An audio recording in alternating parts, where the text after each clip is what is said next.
I'm Michael Bain, and welcome to the Secret Hidden Bunker in the Rocky Mountains and this week's Triggered from Dragon House Studios. And before the snow started to pile up here in Colorado, I wanted to have at least one Fun with Deagles day. This is a Deagle. It is, of course, a Magnum Research Desert Eagle. It is one of the most recognizable guns on Earth. In fact, one study, and I'm not sure how you study this, you probably do this study the same way they do COVID studies, which is you sit around, you drink coffee and bourbon and make it up. But the study said that this is one of the three most recognizable firearm silhouettes in the world. The other two are the Luger and the Thompson submachine gun. So you can be in the desert in Africa, you can be in the Australian outback, you can be on the North Pole with Santa Claus. And if you hold up a picture of a silhouette of this gun, somebody's going to go, Desert Eagle. So it's appropriate that I start this show with what I think is the very best quote about a Desert Eagle from any movie. In this case, it's from Guy Ritchie's Snatch. The fact that you've got replica written down the side of your gun, and the fact that I've got Desert Eagle .50 written down the side of my gun should precipitate a shrinking of your presence. Precipitate a shrinking of your presence. That's as stated by Tony Bullettooth, played by Vinnie Jones. And that should give you a sense of the kind of cosmic universe that the Desert Eagle fits into. In fact, I've always thought it's not totally fair to talk about the Desert Eagle as a firearm, although it is clearly a firearm. Instead, it's more of an artifact, if you will. Sort of like a 1960s red Ferrari or something like that. It's not a gun that people buy because they want to shoot a lot, because let's be honest, 50 AE is the only caliber you should really get a Desert Eagle in, right? Because you got these guys here, these great big fat cigar-sized cartridges. This particular one is lobbing a 350 grain bullet at something like 1,400 feet per second. 300 grain bullet, 1475. That means recoil, and it means really serious recoil. So taking this gun to the range and saying, I'm going to run through 50 rounds is a really long day at the range. It's really a bad day at your wallet. It's a little bit like driving down the street and throwing $5 bills out the window. So what's the attraction? And what's interesting to me, a quick history, like tiny quick history. 1983, the world is caught up in Magnum-itis, right? And Bernard White comes up with the idea of why not make a 44 or 357 Magnum semi-auto, something nobody had ever done. Of course, there are plenty of 357 and 44 Magnum revolvers, but as the 60s percolated, Jim Skeldon, John Risdell, who were founders or original employees there at Magnum Research, said, you know what? We could make a semi-auto that ran Magnum cartridges, but we couldn't make it like a normal gun because basically there's just too much pressure. You know, these pressures are, rifle level pressures, so much recoil, so we just can't have recoil blowing it back in the recoil spring. Instead, we have to design a gun like a rifle. And so they started to work on the idea of a gas-operated pistol. And when you look at the Desert Eagle, it is really literally an engineering tour de force.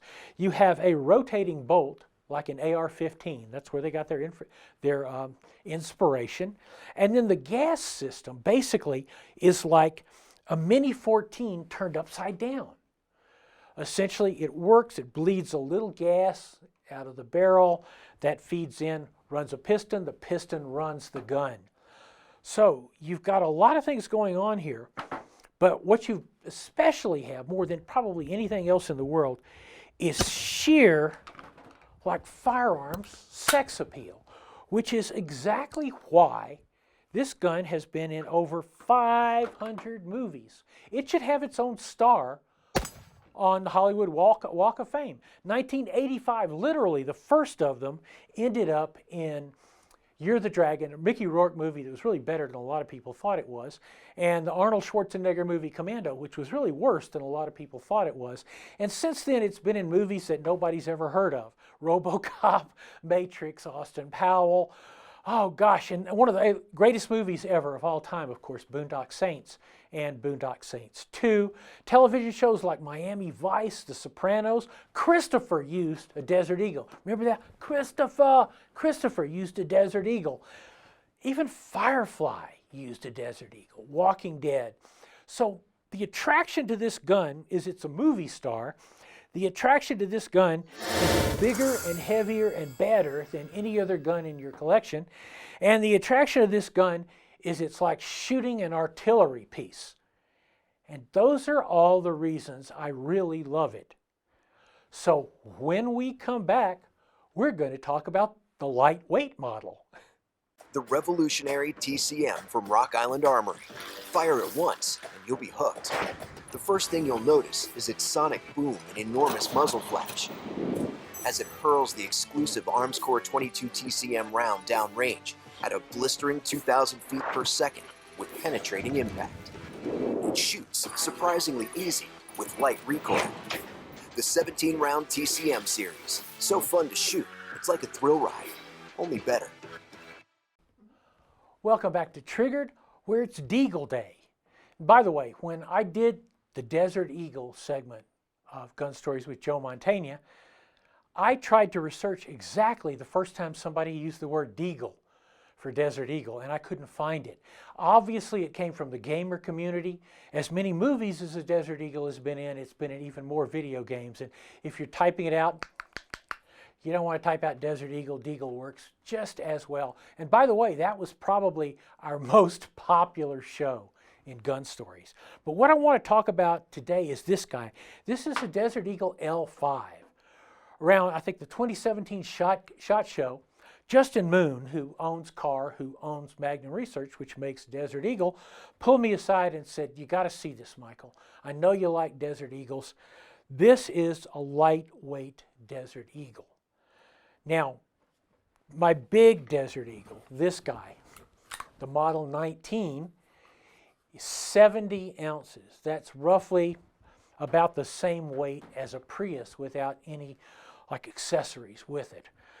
So the goal was, according to Frank Harris, who of course has been with Carr forever and ever, was to create a Desert Eagle that came in under 50 ounces. Why? Because if you look at the big hunting handguns, the 500 Magnums, 454s, the Rugers in single actions, when you get into those big guns, in again, 454, 500 Magnum, 480 Ruger, fill in the blank, those guns are all right at or right around 50 ounces. So Frank thought, and Magnum Research thought, you could, if you built a smaller Desert Eagle, you started to see it in terms of a valid hunting gun. And they did an incredible job with this guy. This guy's like 49.5 ounces. It skates in right under the weight they were aiming for. Aluminum frame, of course, stainless on the slide barrel. Still has this rail, which you can fit a sight on, which I'm probably going to run in Aimpoint T1, T2, because 50 AE recoils a lot. If you buy one of those cheap sights and you put it on here, it's got maybe 3 rounds before it's going to come unstitched. It also has like wraparound hoe grips. Normally, I despise finger grooves. On this gun, these finger grooves are essentially a godsend because it weighs like 1.5 pounds less than the big boy, but you're still shooting those 300, 350 grain bullets at 1,400, 1,300, 1,400 feet per second. The recoil is still there. Comes with a muzzle brake. This top end has a muzzle brake on it, which actually works. Now here's the funny thing. Me and my original Deagle right here, my 50AE19, we've had our issues. And most of those issues were I couldn't get the damn thing to run, which is kind of a problem. It went back to Magnum Research. They did some work with it. It came back. I'm still having problems with it, But, and this is something we're going to talk about in the next segment, I think those problems are me. On the other hand, this L5, out of the box, it's been wonderful. First round I put in out of the first magazine, yeah, it jammed. But again, I forgive that sort of stuff pretty easily because the more magazines I ran through it, I kept shooting it, and it ran like a top. Secondly, between the muzzle brake, the Hogue grips, and this, you know what this is, guys? You've probably never seen one of these before. It's an instruction manual. It tells you what ammo the gun will actually run with. Remember, this is a gas system, so the ammo has to be within a fairly narrow constraint. Obviously, a revolver, anything you can cram in it, it's going to fire. But with a gas system gun like this, very narrow. So they said, hey, look, Michael, 3 different types of ammunition that'll run the gun. And most importantly on the back, and this is what we're going to be talking about, this explains how you actually shoot a Desert Eagle. Huh, think about that. Who would have known? I certainly didn't read it. But this gun, I love it. I found it, I'm not going to lie to you. It recoils, but it's not a particularly uncomfortable gun to shoot. It's not a particularly uncomfortable gun to control. Now, the recoil, this showed on my Lyman scale about 6¼ pounds. I don't think it feels like that. You know, I'm feeling a 4½ pound trigger on this gun. And sometimes, you know, with those electronic scales, depending on how you're pulling the trigger, exactly where you're pulling it can lead to it. But it's a very crisp, very good trigger. The fixed sights, pretty good. Like I said, I'm old past fixed sights. So what I'm looking for is an attachment here on this rail, which, as I said before, probably an aim point, Holosun, Trijicon. I know you can't blow those sights up. So that's good for a revolver that recoils like this. I haven't done the accuracy work on it yet because first I wanted to see if it would do what I hoped it would do, which is, and this sounds kind of silly, but it's a real gun. I mean, it's a gun that you can actually carry. It's a gun that you can hunt with. I would be very comfortable hunting with this gun. And it's a gun that, in a sense, takes the Desert Eagle in a different direction to becoming a gun that has more utility, which I really like. Holster-wise, which I want to touch on before we go to the next segment, holster-wise, Gunfighters Inc., a great holster company. I use their Ronin holster a lot on a lot of my Glocks. But they also make the Kenai chest holster. And they just announced that because they also believe that the Desert Eagle L5 is going to be a normal gun, a hunter's gun, they're making the Kenai chest holster for this particular gun.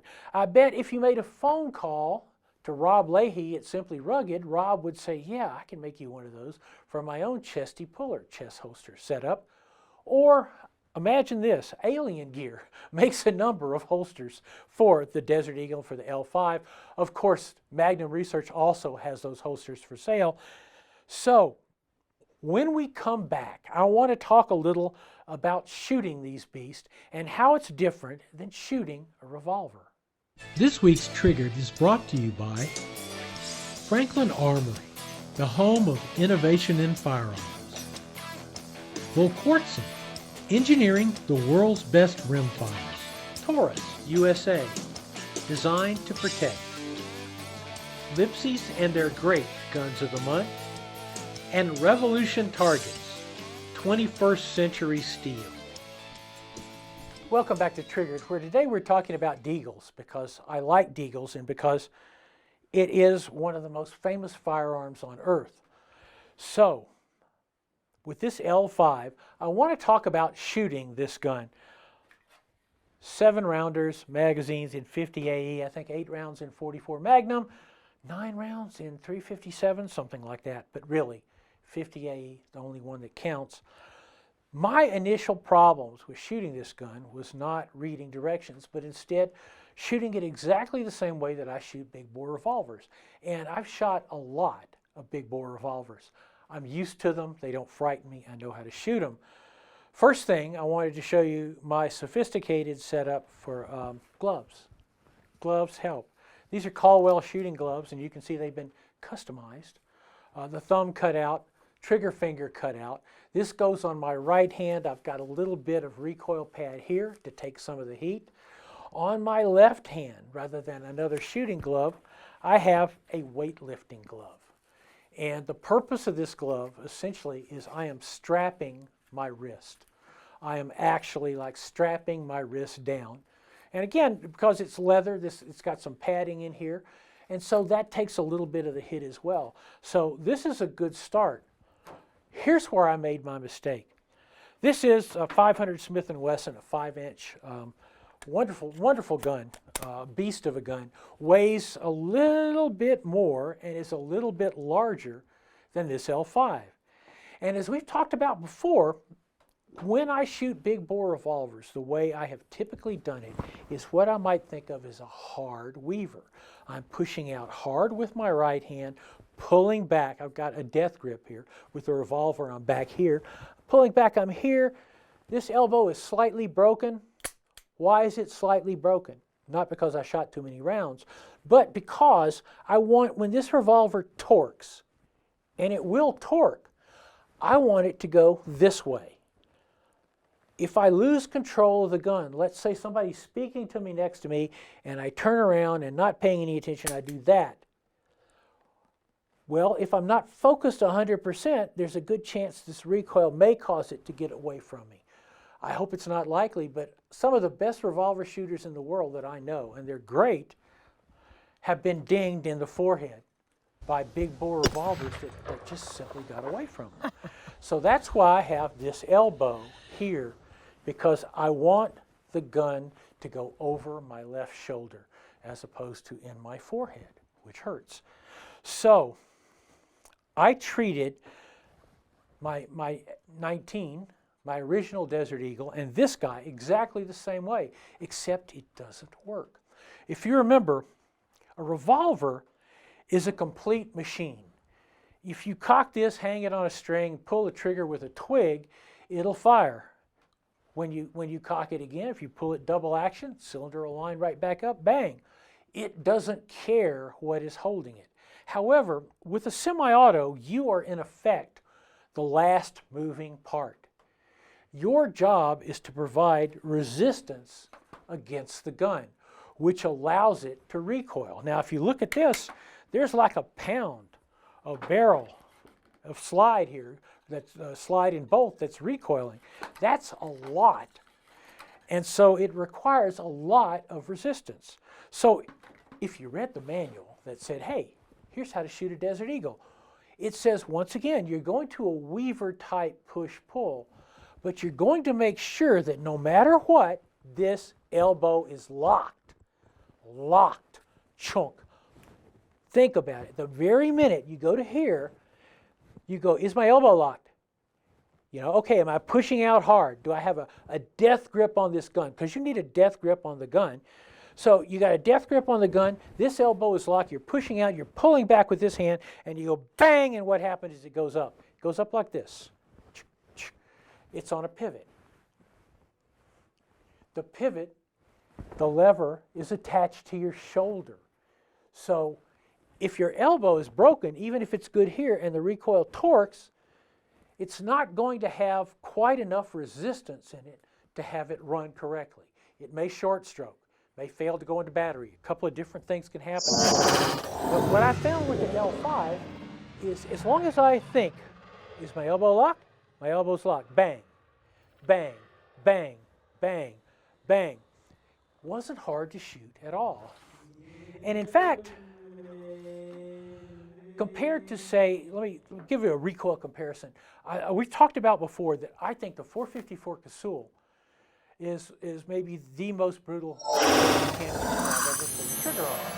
And that's because recoil is a wave, right? It's wave dynamics. Frequency and amplitude.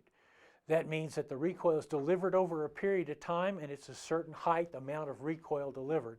And in the case of a 454 Casull, the recoil is delivered right here. All of it. A lot of it. I would put this at probably 2/3 the recoil of a 454 Casull with hunting loads in it. That's not bad.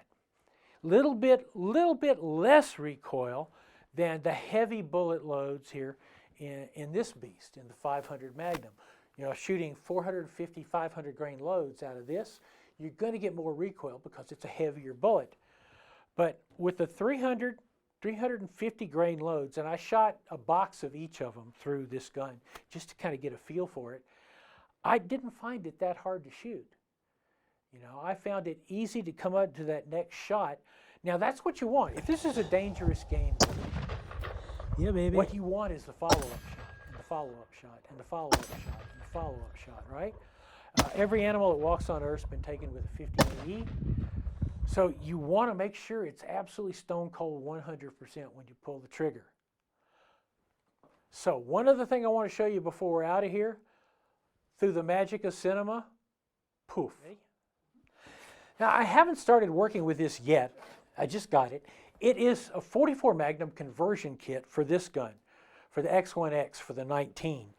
And as I mentioned earlier, the 50 AE has the same rim size as a 44 Magnum. And so the only thing that you have to do to change calibers with this gun is basically just take the barrel off, which is pretty simple actually. It's a this little lever right here, sort of like a Beretta 92. You go to a little cock here, push in a button on the far side, and this, you can then rotate this lever down, which you got to use your fingernail here, but so I'm not going to do it. And then it's just a matter of lifting the barrel out. That's it. And then you take this 44 Magnum barrel and put it in. Why haven't I started working with it yet? Because I want the guns 100% at 50 AE. That's the caliber they're for. And 44 Magnum Desert Eagles are notorious for taking years to get dialed into the perfect load. It's unlikely you're going to pick up a load and go with it. So anyway, Deagles, I love them. They're more than a gun. You know, there's something that's fun to have, fun to shoot. And you know, I go to a range and I've done a lot of talks. I once did a whole talk to a couple of hundred young people that was for an NRA hunting event. And they always say, have you ever shot? The very first word out of everyone's mouth is always Desert Eagle, always. And by the way, a Desert Eagle is the only gun that's ever been on the cover of Playboy with Pamela Anderson. So, I'm Michael Bain. This is Triggered. You can find us on michaelbain.tv. Visit our Everest.com celebrity page. We've got some great deals there. And YouTube, of course. We will see you next week when my hand heals.